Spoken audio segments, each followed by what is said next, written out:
ansiedade não existe, disse um doutor. Este vídeo do doutor falando sobre isso, mas eu recebi tantas e tantas mensagens, tantas pessoas que me enviaram esse vídeo perguntando, falando sobre ele, pedindo que eu comentasse. Então, bora comentar essa frase polêmica! Curta, comente, se inscreva, comente qualquer coisa aí, vai. Ah, eu não gostei da Marta, torci contra a Marta, Palmeiras tem Mundial, qualquer coisa, mas comente, me ajuda a impulsionar o vídeo. Bora para mais um vídeo. Vamos lá. O vídeo em questão é esse aqui, ó, do Dr. Jay Williams. Vamos lá. Anxiety doesn't exist. Doesn't exist. Do you know what there are only 4 basic human emotions? Anxiety is not one of them. Do you know what the 4 basic human emotions are? Mad, sad, glad, and scared. All other emotions are a volume knob on one of those 2. Right? Everything. So really, for you, long term, one of the things that's going to help you is figuring out what is driving this anxiety state. Want a little hint? It's fear. Scared drives anxiety. What if I told you anxiety doesn't... Ok, é um videozinho aí muito curto. Em resumo, ele está dizendo, não existe ansiedade, ou melhor, não é que ele está dizendo que não existe, né? Ele está colocando, ele está dando uma nova definição. Seria basicamente assim, uma nova definição? Uma definição não tão comum, vai. Para ele é o seguinte, ó, há 4 emoções, raiva, tristeza, alegria e medo. E outras emoções, segundo ele, seria apenas um volume de cada uma delas. Ou seja, a ansiedade faz parte do medo, é como se fosse um derivado. Né? Eu tenho o leite aqui, todos os seus derivados. E nesse sentido, a ansiedade seria aí uma variação do medo. Vamos lá, vamos por partes. Eu acho que aqui ele não está negando necessariamente a ansiedade, ele se utiliza, eu acho, aqui de uma linguagem, uma estratégia, não estou nem dizendo que é errado, para chamar a atenção das pessoas. Ele fala uma coisa que ninguém nunca falou, então você chama a atenção das pessoas, a ansiedade não existe. E o pior é que depois ele acaba falando assim, olha, a ansiedade é só um volume, é uma espécie de medo. É uma espécie de medo. Então existe isso sim, só que ele está dando esse nome de medo. Então acho que ele é um recurso de linguagem mesmo aí para prender a atenção das pessoas, fala algo que nunca falou, e aí você chama atenção. Às vezes, não nesse caso, estou nem dizendo que é um absurdo em si, mas como por exemplo, o Pablo Marçal faz muito isso, ele vai lá e o Senna não foi tudo isso. Aí depois ele mesmo diz mentira, era só para chamar atenção. Estou nem dizendo aqui que ele se utilizou dessa estratégia aí meio sorrateira não, mas é a linguagem que ele usou, ele classificou então de uma maneira diferente. Classificou então a ansiedade como um medo. Quer dizer, classificou de uma maneira diferente do que muitos, né, aí classificam. Então, a ansiedade seria apenas medo, um tipo diferente de medo. Nesse sentido, eu concordo com ele, porque a ansiedade é medo mesmo. Eu não concordo muito com a linguagem de falar não existe, ou então apenas é uma variação de medo. Quer dizer, concordo com que é uma variação do medo, né? É que quando ele chama ali, ele complica tudo, né? Ele fala, a ansiedade não existe, para chamar atenção mesmo. Mas eu gosto de definir que existe, mas prefiro então usar uma outra linguagem, mas em essência eu concordo basicamente com o que ele está dizendo. Ao invés de falar não existe, é só um volume do medo, eu gosto de falar, olha, ela existe, ela existe e ela é um tipo de medo. É muito parecido até, né, em essência com o que ele está falando. Quer ver? Vamos dar um exemplo disso aqui, de como que a ansiedade é medo mesmo. Um leão apareceu, tem uma porta ali na frente, um leão apareceu. Você sente? Medo. O que seria a ansiedade? A porta está ali, não tem leão. Mas você fica com medo de que um leão apareça. Então, nós damos a isso o nome de ansiedade. Então, na minha opinião, ela existe. É um tipo de medo que nós chamamos de ansiedade historicamente. Porque, no final das contas, se você pensar mesmo, tristeza ou alegria, por exemplo, isso tem muito a ver com a classificação que as pessoas vão dando ao longo da história. Na Bíblia, muitas dessas coisas são classificadas não apenas como uma sensação ou como uma emoção, mas até mesmo como fruto do Espírito, como, por exemplo, Gálatas 5:22 define a alegria como um fruto do Espírito. Então aqui, a gente teria que entrar nessa polêmica aí da classificação. De qualquer forma seria isso então. Medo, o medo você está vendo ali o leão e você fica apavorado. A ansiedade não tem leão, mas é um medo em relação ao futuro. Então, medo, na tradicional, uma angústia, um temor em relação ao problema presente, e a ansiedade seria um medo em relação ao futuro. Ok, Jesus disse, não andeis ansiosos pelo que haveis de comer, pelo que haveis de vestir, ou seja, pelo futuro. E aí ele conclui, portanto, não vos inquieteis com o dia de amanhã. Jesus está falando sobre ansiedade, Jesus está falando sobre preocupação, e ele associa isso tudo ao amanhã.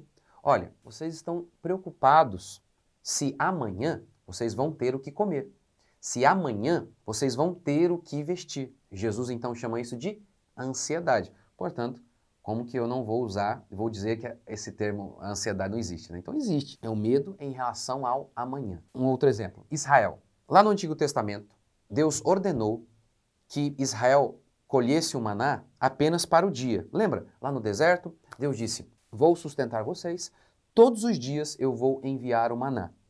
Mas vocês não devem colher maná para o outro dia, ele vai apodrecer. Todos os dias vocês deverão confiar em mim. Cada manhã vocês deverão olhar para o céu, orar e crer e esperar pelo maná. Não adianta acumular para muitos dias, não. É todo dia. É por isso que é o pão nosso de cada dia, ou seja, é depender de Deus toda manhã. Mas diz o texto que o povo desobedeceu. Por quê? Ansiosos pelo amanhã. Na segunda-feira o maná caiu, aí eles comeram, só que sobrou maná. E eles pensaram, e amanhã? A palavra de Deus disse, eu vou prover mais amanhã. Esse aí vai apodrecer, deixa apodrecer. Não peguem mais, deixa aí. Esse maná só serve para hoje, para amanhã ele não presta mais. Por que o povo desobedeceu e pegou mais maná? Ansiosos pelo amanhã, não creram que no outro dia haveria mais. Ficaram com medo de que Deus não iria prover. Ou seja, falta de fé. E essa falta de fé gerou um medo em relação ao amanhã. Então, se a ansiedade não tem a ver com uma emoção, um sentimento, então ela é uma coisa da alma, não é uma doença. Se a ansiedade tem a ver com esse pensamento de medo em relação ao amanhã, como que uma droga, algo físico, pode entrar na sua mente e mudar o seu pensamento? Não pode. O que ela costuma fazer, o que essas drogas costumam fazer, é o que a cachaça fazia antigamente. Diminui a sua capacidade de pensar. Se o problema da ansiedade tem a ver com os nossos pensamentos sobre o futuro, a droga que ajuda nesse tratamento é a droga que nos impede de pensar. O psiquiatra Alfred Simonetti, ele disse isso, olha, sempre houve uma substância química que aliviava a angústia. É o álcool, quer ver? Vamos ver aqui o que ele fala. Sempre houve substância química que aliviava a angústia. Vocês lembram de alguma? Álcool.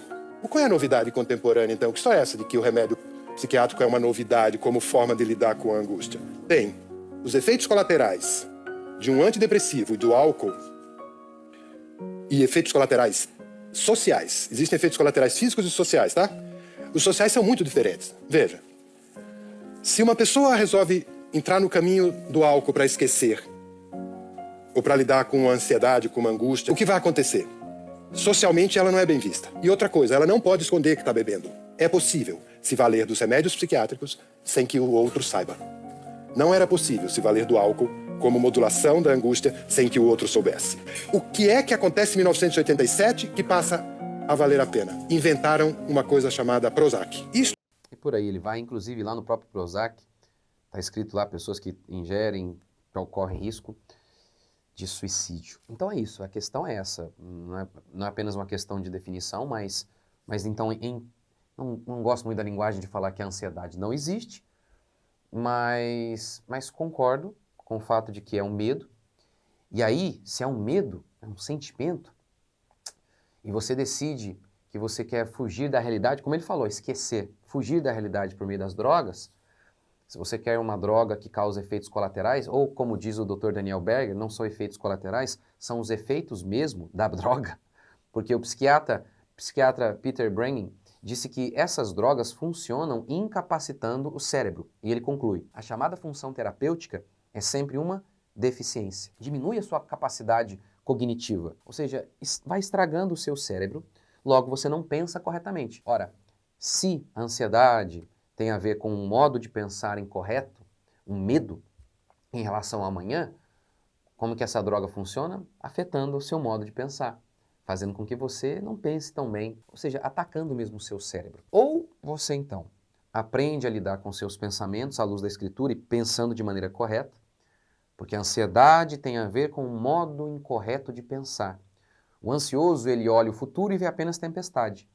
O cristão, ele olha o futuro e ele vê Deus. Ele até vê algumas vezes tempestade, mas ele vê Deus. Não é que o cristão, ele é como o cara do pensamento positivo.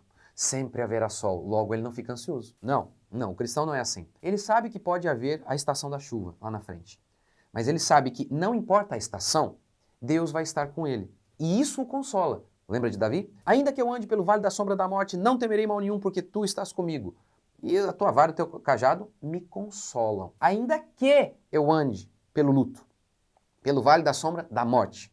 Ele não nega essa possibilidade, é possível, espero que não, mas ainda que eu ande. Mas o que vai me consolar não é olhar para o futuro e falar, não, nunca vou enfrentar a morte, nunca vou andar pelo vale da sombra da morte. Não é assim que ele se consola. Ele se consola como? É possível, sim, que eu ande pelo vale da sombra da morte. Mas o que vai me consolar é o fato de que Deus vai estar comigo. Ele não olha para o futuro e fala, nunca haverá tempestade. Mas ele diz, eu estou em paz, porque ainda que as tempestades venham, Deus vai estar comigo. Abacuque é a mesma coisa. Ainda que o produto da oliveira minta, os campos não produzam mantimento, as ovelhas sejam arrebatadas do aprisco e por aí vai, todavia me alegrarei no Senhor. Ele não diz, nada disso vai acontecer, nunca as ovelhas serão arrebatadas do aprisco, nunca eu verei o caos, nunca. Não, ele não diz isso. O fato de que ele sabe que ele vai estar feliz lá na frente não é por conta da ausência de problemas ou porque ele pensa de maneira positiva e diz, nunca haverá problemas, logo eu estarei feliz. Não, não é isso. Ele diz, sim, os problemas podem acontecer, mas eu estarei de pé apesar deles, porque Deus me sustenta. Essa é a maneira correta de pensar. Assista a minha série sobre psicologia e psiquiatria. Assista a minha série, se possível, sobre ansiedade. E, se possível, faça o meu curso. A culpa é do meu corpo. TDAH, autismo, esquizofrenia, bipolaridade, enfim. Todos esses assuntos. A Bíblia fala sobre isso ou não? A psicologia, ela pode andar lado a lado com a fé cristã? Ou ela tem feito mais mal do que bem? Tem mais escravizado pessoas? Então, é isso que eu tento falar nesse curso A Culpa é do Meu Corpo. O link está aqui. É isso aí, então. Então, a ansiedade existe, mas concordo mais ou menos com a linguagem do doutor. É, de fato, um tipo de medo. Ele chamou de variação, né, um volume do medo, mas é isso mesmo, é medo. A ansiedade é um medo. Com a diferença, é um tipo de medo, é um medo em relação ao amanhã. Deixe seu comentário aqui, Deus abençoe e até o próximo vídeo.